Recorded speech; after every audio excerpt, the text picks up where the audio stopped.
تو موت واقعہ ہو جائے. اختلاف جائز ہے شریعت میں، اختلاف ایک حد تک شریعت کے تابع رہتے ہوئے، جس کو اجتہاد ہم کہتے ہیں، لیکن تفرقے کی نظر کر دینا کسی معاملے کو، اس کو شریعت نے منع فرمایا.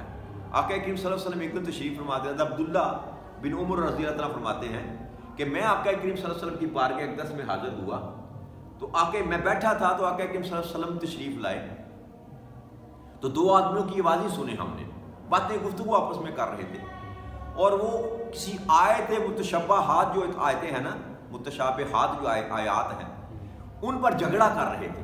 ایک کہہ رہا تھا اس کا مطلب یہ ہے، ایک کہہ رہا تھا اس کا مطلب یہ ہے، اور آپس میں وہ گفتگو کر رہے تھے، اپنی اپنی دلیلیں دے رہے تھے، اپنی بھی تعویلیں پیش کر رہے تھے. تو آقا کریم صلی اللہ علیہ وسلم تشریف لے آئے، اور جب آپ نے دیکھا کہ ان کو جھگڑتے ہوئے، تو آپ نے سخت ناپسند فرمایا اس فعل کو، اور آپ کے چہرے پر وہ جلال اور غصے کی وہ جو تھا نا، آپ کا چہرہ سرخ ہو گیا. آپ صلی اللہ علیہ وسلم فرمایا کہ تم سے پہلے بھی جو لوگ تھے نا، وہ محض اس لیے گمراہ ہوئے، برباد ہوئے کہ وہ کتاب میں اختلاف کرتے تھے، کتاب میں اختلاف کرتے تھے. تو اس کتاب میں اختلاف نہیں کیا جا سکتا، اس کتاب میں، قرآن میں جو نص قرآنی ہے اس پہ اختلاف نہیں کیا جا سکتا.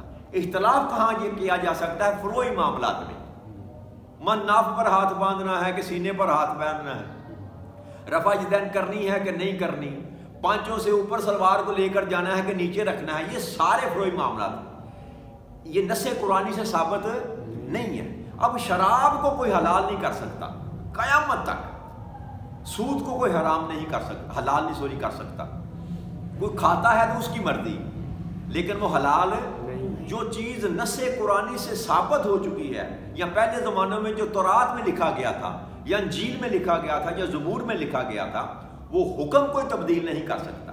باقی چھوٹے نزائی معاملات، فروعی معاملات جو ہوتے ہیں، ہماری زندگی کے جو معاملات ہیں، جو ڈائریکٹ شریعت سے ٹکراتے نہیں ہیں، ان میں اتحاد کیا جاتا ہے.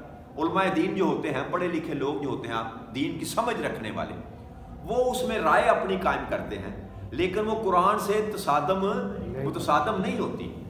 جتنے ہمارے یہ بنے ہوئے ہیں نا عقیدے، مسلک جن کو کہتے ہیں، امام اعظم ابو حنیفہ نے کوئی تعویل پیش کی، کوئی تعریف پیش کی قرآن کی، حدیث مبارک کو جوڑ کر کہ بھئی ایسے نماز پڑھنی چاہیے، یہ فعل ایسے کرنا چاہیے، یہ فقہی معاملہ ایسے ہے، تو ان کو پیروکار ماننے والے حنفی کہلائے، امام شافعی کو ماننے والے شافعی کرائے. اسی طرح چلتا ہے نا سلسلہ. وہ سارے ہی حق پر ہے، یاد رکھیے گا. کیوں کہ ان کسی کا بھی ایک کا بھی قول جو ہے وہ قرآن کی نص سے نہیں ٹکراتا. ایسا حکم کسی امام نے نہیں دیا جو قرآن کے خلاف جاتا ہو. بس چھوٹے معاملات ہیں جو نص قرآنی کے مخالف نہ ہوں، ان میں اجتہاد کیا جا سکتا ہے، اور یہ اجتہاد ہوتا چلا جائے گا قیامت تک. ہر صدی میں مجتہد آئے گا، اجتہاد کرے گا، اور ہر صدی کے معاملات کے مطابق حل پیش کرے گا. جیسے پچھلی صدی میں چلے جائیں نا، 1900 میں جو پچھلی صدی گزری ہے، تو سپیکر جب آیا تھا اس پر فتوے تھے کہ لاؤڈ سپیکر پر اذان دینا حرام ہے. اور پھر اللہ کریم نے بندہ پیدا کیا، اس نے فتویٰ دیا کہ حرام نہیں ہے، حلال ہے. آج سپیکر حلال ہو گیا، جو پچھلی صدی میں حرام تھا. ویڈیو کیمرہ آیا، اس پہ اختلاف تھا لوگوں کا، تصویر نہیں بنواتے تھے. کئی لوگ ایسے تھے کہ حج نہیں کرتے تھے اس لیے کہ پاسپورٹ پر تصویر لگتی ہے. پھر اللہ کریم نے اپنے بندے پیدا کیے ایسے، انہوں نے اجتہاد کیا اور بتایا لوگوں کو کہ یہ حرام نہیں ہے، حرام نہیں ہے. وقت کی ضرورت ہے، وقت کی ضرورت ہے. تو ایسے معاملات جو قرآن کی نص سے ٹکراتے نہ ہوں، ان میں سے جائز اور ناجائز کا اجتہاد کیا جاتا ہے. اس میں اختلاف والی بات، اس کو اختلاف نہیں کہا جاتا. یہ جس اختلاف کے اللہ کریم بات کر رہے ہیں نا، وہ اختلاف ہے نص قرآنی میں اختلاف، کہ ایک کہ نہیں اللہ کا کہنا یہ ہے، ایک کہ نہیں اللہ کا کہنا یہ ہے.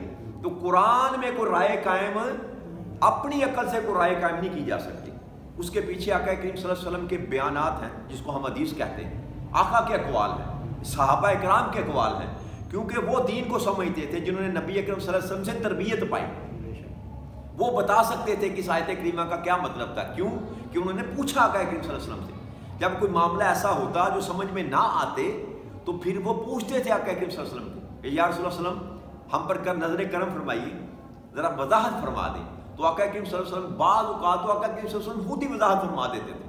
ایک ایک موضوع پر آپ کو درجنوں نہیں سینکڑوں حدیث ملیں گی، اور کئی مقامات پر کئی موقعوں پر حکم تبدیل ہوتے رہتے تھے، وقت کے مطابق، ماحول کے مطابق، بندے کے مطابق۔ ایک آپ دیکھیں ایک موضوع پر کئی حدیثیں آپ کو ملیں گی۔ اس کی وجہ یہ ہوتی ہے کہ زمان جب بدلتا ہے، زمانہ جب بدلتا ہے تو جو فروعی معاملات ہیں وہ تبدیل ہوتے ہیں۔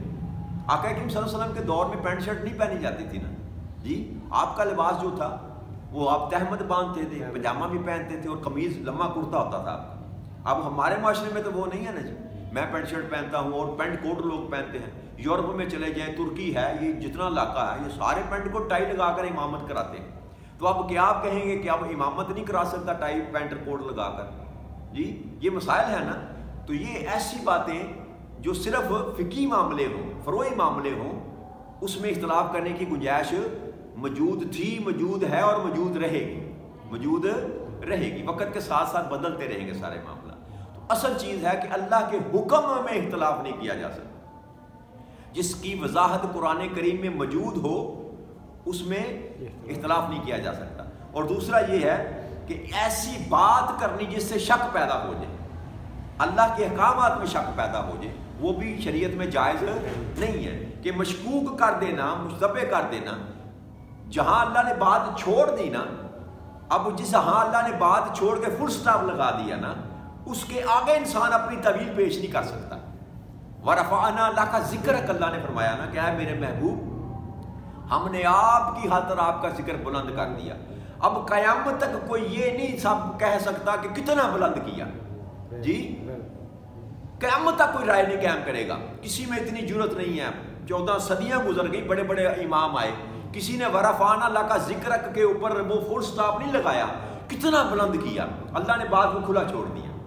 ٹھیک ہے نا جی۔ تو اس طرح کے معاملات ہیں جہاں اتحاد ممکن ہوتا ہے وہاں اتحاد کیا جاتا ہے، اور اللہ کی نص میں اختلاف نہیں کیا جاتا۔ وہ یہ اختلاف جو کر رہے تھے وہ اس آیت پر کر رہے تھے، وہ کہتا نہیں اس کا مطلب یہ ہے، اس کا مطلب یہ ہے۔ تو آپ نے منع فرمایا کہ تمہاری پچھلی قومیں محض اس لیے برباد ہوئیں کہ وہ اللہ کے احکامات میں جو تھے نا وہ اختلاف کرتے تھے۔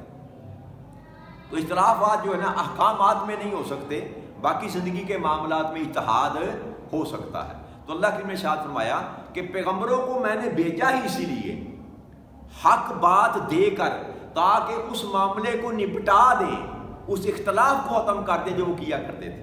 پیغمبر کی ڈیوٹی یہ ہے کہ دو بندے اگر دو گروہ، دو جماعتیں، دو بندے اگر جھگڑ رہے ہیں کسی معاملے پر اللہ کے احکامات میں، تو پیغمبر بھیجے جاتے تھے کہ ان کو سیدھا راستہ بتا دو کہ سیدھا راستہ یہ ہے، تم جو کہہ رہے ہو یا تم کہہ رہے ہو ایک حق پر ہوگا نا جی، وہ ممکن ہے دونوں ہی حق پر نہ ہو۔ تو اللہ حق دے کر، اللہ نے فرمایا میں حق پر مبنی کتاب اتاری میں نے اپنے پیغمبروں کے ساتھ، کیوں کہ ان امور کا فیصلہ کر دیں جن میں وہ اختلاف کرنے لگے تھے۔ تو اب کیونکہ نبیوں نے نہیں آنا نا، تو اللہ کریم ہر صدی میں اپنا ایک بندہ بھیجتا ہے، ہر صدی میں، کیونکہ زمان بدلتا ہے، مکان بدلتے ہیں، حالات بدلتے ہیں، مسائل بدلتے ہیں، تو اللہ کریم ان کو ایڈریس کرنے کے لیے، ان کو حل کرنے کے لیے اللہ کریم اپنے کسی بندے کو بھیجتا ہے جو اس ماحول کے مطابق آ کر جو ہے نا وہ اس مسئلے کو حل کر دیتا ہے۔ اور یہ قیامت تک چلتا رہے گا سلسلہ، قیامت تک ہر صدی میں ایک مجدد آئے گا، وہ آ کر دین کی تجدید کرے گا۔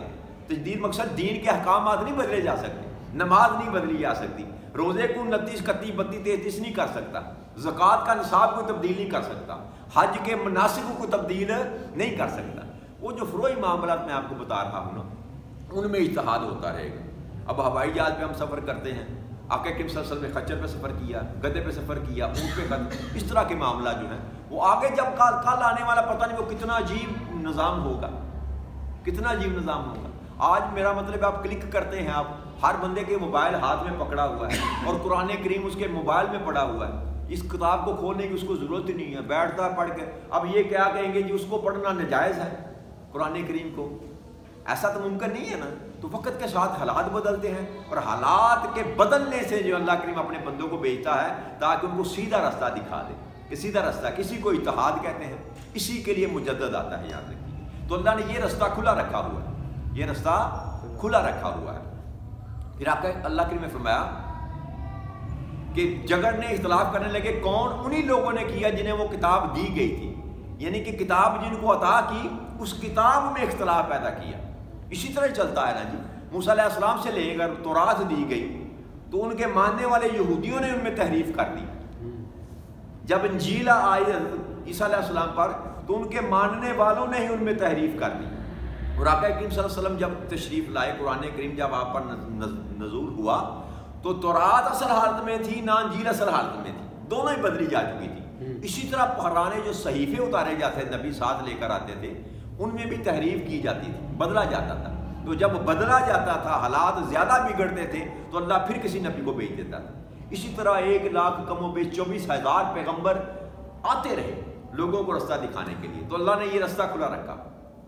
تو اللہ کہتا ہے اس میں اختلاف کرتے تھے، باوجود اس کے کہ ان کے پاس واضح نشانیاں آ چکی تھی، پھر بھی اختلاف کرتے تھے. تو اختلاف کیوں کیا انہوں نے؟ اللہ کے انہوں نے بھی یہ اختلاف محض اپنے باہمی بغض اور حسد کی بنا پر ہوتا ہے، اس میں حقیقت نہیں ہوتی. حکم پر کسی کا اختلاف نہیں ہوتا، بس اپنے اندر جو بغض ہے اس کی وجہ سے اختلاف کرتے ہیں. آج بھی جو ہمارے معاشرے میں جو یہ مسالک تو اپنی جگہ قائم ہے نا جی، وہ اہل حدیث ہے یا اہل سنت ہے یا اہل تشیع ہے، وہ اللہ کو بھی مانتے ہیں، رسول کو بھی مانتے ہیں، قرآن کو بھی مانتے ہیں. اس میں تو جھگڑا کسی کا نہیں ہے، بس چھوٹے چھوٹے معاملات میں اپنی طویلات پر جھگڑا ہے. اب ان کو دین بنا کر پیش کرنا یہ حرام ہے. یاد رکھیے کہ اہل حدیث مکتہ فکر کا بندہ یہ کہ جو میں بیان کر رہا ہوں بس یہی دین ہے، اس کی گنجائش نہیں ہے. یاد رکھیے گا دین وہی ہے جو قرآن بیان کر رہا ہے، دین وہی ہے جو قرآن کی نص سے آپ کو ثابت کرنا پڑے گا. اس سے نیچے کسی بات کو قبول کرنے کے لیے ہم تیار نہیں ہیں. قرآن ہے، اس کے ساتھ حدیث مبارکہ ہے. اگر تو اس دونوں باتیں اس بات میں کٹھی ہو جاتی ہیں، اللہ کا فرمان اور رسول اکرم صلی اللہ علیہ وسلم کا فرمان اگر دونوں کٹھے ہیں تو پھر ہم ماننے کے لیے تیار ہیں. اگر قرآن کی نص سے، یاد رکھیے گا، حدیث مبارک بھی ٹکراتی ہوگی تو حدیث مبارک کو قبول نہیں کیا جائے گا. اور اسی طرح انہوں نے درجے دیے نا بڑے لوگوں نے، یہ صحیح ہے، یہ حسن ہے، یہ ضعیف ہے. اور بات تو ایسی بدبختی ایک دور ایسا بھی آیا مسلمانوں میں کہ اپنی من گڑت حدیثیں ڈاہد کر دی گئیں، جن کو موضوع کہتے ہیں، گڑی ہوئی، وہ آج موجود ہیں کتابوں میں. لیکن بعد میں جو بڑے اللہ کریم نے بندے بھیجے، انہوں نے پھر ان میں چھانٹی کی کہ یہ حسن ہے، یہ صحیح ہے، یہ ضعیف ہیں، اور یہ جو ہے یہ موضوع ہیں، یہ من گڑت ہے. یہ آقا کریم صلی اللہ علیہ وسلم نے فرمایا ہی نہیں، اپنی مرضی سے گڑ کر اپنے عقیدے کو ثابت کرنے کے لیے کتاب میں ڈال دی. تو یہ چاروں صنفیں آپ کو مل جائیں گی، ابھی بھی مل جائیں گی. لیکن یاد رکھیے گا پھر حسن ہے، صحیح یا ضعیف حدیث جو ہوتی ہے نا، ضعیف حدیث ضعیف کوئی نہیں ہوتی، متن حدیث کا ضعیف نہیں ہوتا. وہ جو بیان کرنے والے ہوتے ہیں نا، اس میں ان میں کوئی آدمی ایسا ہوتا ہے جو کمزور ہوتا ہے اعتبار کے لحاظ سے. اعتبار میں اس میں یہ کہ اعتبار نہیں کیا جا سکتا، اس کی بات اتھینٹک نہیں ہے یار، یہ جول مارنے والا ہے، یا اس کی بات ہر صادق نہیں ہے، یہ صادق نہیں ہے. اس کی صداقت کی وجہ سے وہ ضعیف جو حدیث ہے ضعیف کی نہیں جاتی ہے. ٹیکسٹ میں ضعیف نہیں ہوتی، ممکن ہے قول آقا کا ہی ہو، لیکن ضعیف اس لیے کہا جاتا ہے کہ وہ بیان کرنے والا بندہ مستند نہیں تھا، اس کی سند کمزور تھی. تو یہ سارا نظام اللہ کریم نے جو ہے نا خود ہی پیدا کیا، اور یہ قیامت تک یاد رکھیے اسی طرح نظام چلتا رہے گا. جو بندہ بغض اور حسد میں آئے گا وہ قبول نہیں کرے گا. جیسے تورات ہونے کے باوجود آقا کا نام بھی تھا، آقا کا نین و نقش بھی بیان کیا تھا، موقع بھی بتایا تھا، شہر بھی بتایا تھا، زمانہ بھی بتایا تھا، لیکن محض اس لیے کہ بغض اور حسد کی عناد کی وجہ سے انہوں نے آقا کو ماننے سے انکار کر دیا. اور یہی حال ہمارا ہے کہ ہم کسی دوسرے مسلک کو حق پر ماننے کے لیے تیار ہی نہیں ہیں، محض بغض اور حسد کے لیے جنگ چھیڑ رکھی ہے ہم نے. وہ اس کو کافر کہتا ہے، وہ اس کو کافر کہتا ہے، وہ اس کو کافر کہتا ہے. تو اس کی گنجائش کوئی نہیں ہے. یاد رکھیے کہ دین اسلام میں بھائی سوچ علیحدہ ہو سکتی ہے. اختلافات جو ہیں وہ آقا کریم صلی اللہ علیہ وسلم کے زمانے میں صحابہ کرام میں بھی ہوا کرتے تھے، لیکن وہ فروعی اختلافات ہوتے تھے. ایک جگہ پر کئی رائے ہوتی تھی. جنگ احد کے معاملے میں جب آپ نے رائے لی تو لوگوں نے کہا کہ بدر میں بھی یہ کہا، جنگ احد میں بھی کہا کہ گھر بیٹھ کر مقابلہ کرتے ہیں دشمنوں کا. جی صحابہ کرام نے اختلاف کیا. کئیوں نے کہا کہ نہیں باہر نکل کر لڑتے ہیں مدینے سے، کئیوں نے کہا نہیں شہر میں رہ کر لڑتے. آقا کریم صلی اللہ علیہ وسلم کی بھی یہ رائے تھی کہ شہر میں رہ کر لڑتے ہیں. لیکن جب سار رائے لی گئی تو ہر بندے نے اپنی رائے دی. تو آقا نے یہ نہیں فرمایا کہ تم میری بات سے اختلاف کر رہے ہو، یہ نہیں کہا کہ تم میری بات سے اختلاف کر رہے ہو۔ جب رائے زیادہ لوگوں کی یہ ہوگی کہ نہیں باہر نکل کر لڑتے ہیں، تو آپ نے فیصلہ سنا دیا کہ باہر نکل کر لڑتے ہیں۔ تو یہ اس طرح کی جو معاملات ہیں نا، یہ فروعی معاملات ہوتے ہیں۔ لیکن اگر آقا فرما دیتے یہ کہ نہیں باہر جا کر نہیں لڑنا، میرا حکم یہ ہے کہ شہر میں لڑنا ہے، پھر اس کے بعد کوئی اختلاف کرنے کی ضرورت نہ کرتا، پھر اختلاف کوئی نہیں کر سکتا تھا۔ آقا کی زبان سے اگر یہ نکلتا کہ میرا حکم یہ ہے کہ مدینے کے شہر کے اندر لڑنا ہے، تو پھر کوئی صحابی بھی کبھی اختلاف نہ کرے۔ آپ رائے جب مانگتے تو اختلاف ہو سکتا، آج بھی اختلاف ہو سکتا ہے، رائے میں اختلاف ہو سکتا ہے، لیکن جہاں پر اللہ اور اللہ کے رسول کا حکم آ جائے گا وہاں پر کسی کی رائے نہیں قبول کی جائے گی۔ اور یہی 14-15 صدیوں سے یہی سلسلہ چلا آ رہا ہے، کوئی اپنی رائے دینے کے لیے تیار نہیں ہوتا، یاد رکھیے گا۔ تو اللہ کریم نے فرمایا کہ پھر اللہ نے ایمان والوں کو اپنے حکم سے وہ حق کی بات سمجھا دی جس میں وہ اختلاف کیا کرتے تھے۔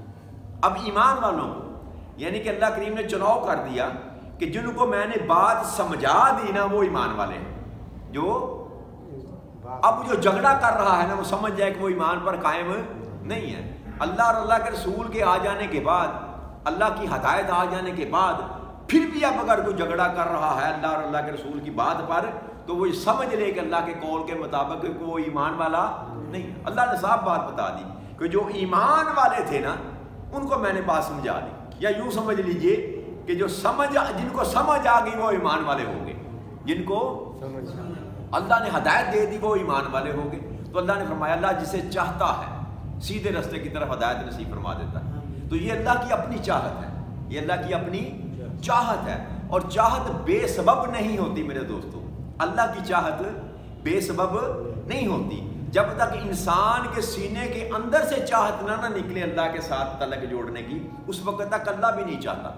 جی وہ کہتے ہیں نا کہ بچہ نہ روئے تو ماں بھی دودھ نہیں پلاتی چھوٹے بچوں، اسی طرح ہے نا، بچہ روتا ہے طلب کرتا ہے، ماں کو پتہ چل جاتا ہے کہ اس نے دودھ پینا ہے تو ماں دودھ پلاتی ہے۔ یہ رشتہ اللہ کے ساتھ ہے اس بندے کا۔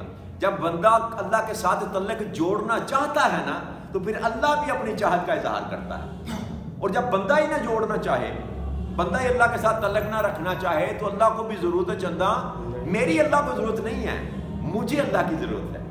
تو اللہ کا نظام یہ ہے کہ جو بندہ اللہ سے جڑنا چاہے، آقا کریم صلی اللہ علیہ وسلم کی حدیث مبارک ہے جس کا مفہوم یہ ہے کہ بندہ ایک قدم چل کر آتا ہے تو اللہ 10 قدم چل کر آتا ہے، بندہ اگر تیز چل کر آتا ہے تو اللہ کریم دوڑ کر آتا ہے، اللہ کریم تو دیکھتا رہتا ہے کہ کب تو پلٹ کر میری طرف آئے گا، وہ تو دروازے بند نہیں کرتا۔